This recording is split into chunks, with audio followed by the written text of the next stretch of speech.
Bonjour et bienvenue sur ma chaîne. Aujourd'hui, donc en petit tuto, on va réaliser des petits berlingots.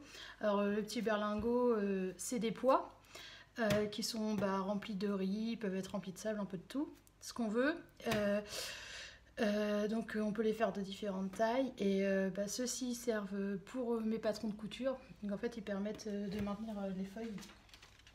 Comme ça, quand je fais une découpe, c'est plus pratique. Voilà, et celui-là, il me sert, donc il va me servir de bloc-porte. Donc je vais vous montrer la méthode, et c'est à nous. Donc pour ces petits pois berlingots, c'est très simple. Tout ce qu'il suffit d'utiliser comme patron, donc c'est des triangles équilatérales. Donc équilatérales, je rappelle, c'est des triangles qui font toujours la même longueur. Donc pour des tout petits, on peut prendre 12 cm. Après, si on veut faire un bloc-porte, on peut faire du 30 cm de côté. Après, c'est un petit peu comme bon vous semble, ça dépend de l'utilisation que vous en faites. Donc moi, par exemple, celui-ci, il fait 12 cm. Je l'utilise en poids pour pouvoir maintenir mes patrons, en fait, pour éviter que lorsque je fais une découpe ou lorsque je trace quelque chose, ça évite de bouger. Donc ça, c'est des tout petits pois. Et nous, on va réaliser donc un pois un peu plus grand pour que vous puissiez voir la méthode. Et après, bon vous semble de faire la longueur que vous voulez. Donc je vais partir sur un triangle comme ceci. Donc celui-ci, il mesure 25 cm sur 25 sur 25. Donc je l'ai déjà découpé. Il est là. Alors, je vous montre la méthode. Donc on prend... Hop, sur l'envers, donc ça c'est l'envers, ça c'est mon endroit. On va venir donc dans un premier temps prendre une base du triangle, on va la replier comme ceci et on va venir coudre donc à 1 cm, et on va venir s'arrêter à peu près à 1 cm avant la pointe. Donc on coud au point droit et on s'arrête ici. Voilà, donc je l'ai cousu donc au point droit. J'ai utilisé un fil contrastant pour que vous puissiez voir plus facilement. Donc une fois qu'on a fait ce côté, hop, on va reprendre donc une pointe et on va venir replier. Donc ici, donc après peu importe le côté, hein, ça peut être celui-ci, ça peut être celui-là.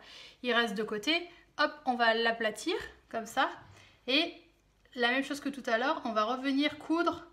Donc à partir de là où on s'était arrêté, on va revenir coudre jusqu'au bout. On refait une couture au point droit. Voilà, donc j'ai cousu les deux côtés. Il nous reste encore donc ce côté-ci. Alors pour ce côté-ci, on va repartir donc de la couture que l'on a où on s'est arrêté. On va s'arrêter à peu près ici et on va laisser un espace d'environ 4-5 cm pour pouvoir retourner et on va continuer de coudre là. Donc on coud ici, on laisse un espace et on recoud là. Donc toujours, on repart toujours de notre couture. Donc voilà, ma couture est faite. Je vais couper donc tous les excédents de fil. Je vais cranter les angles pour avoir de plus jolies finitions. Hop, et dans le petit trou que j'ai laissé pour mon ouvrage, je vais le retourner.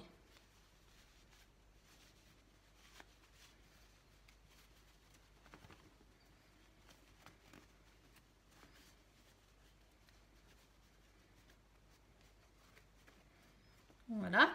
Ensuite, on va le remplir. Alors, je peux le remplir. Moi, je le remplis avec du riz.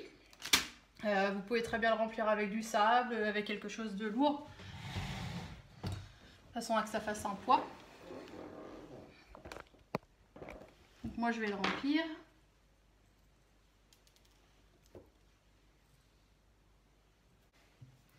Donc voilà, une fois qu'on a rempli notre petit berlingot, donc moi, comme je vous ai dit, j'ai mis du riz.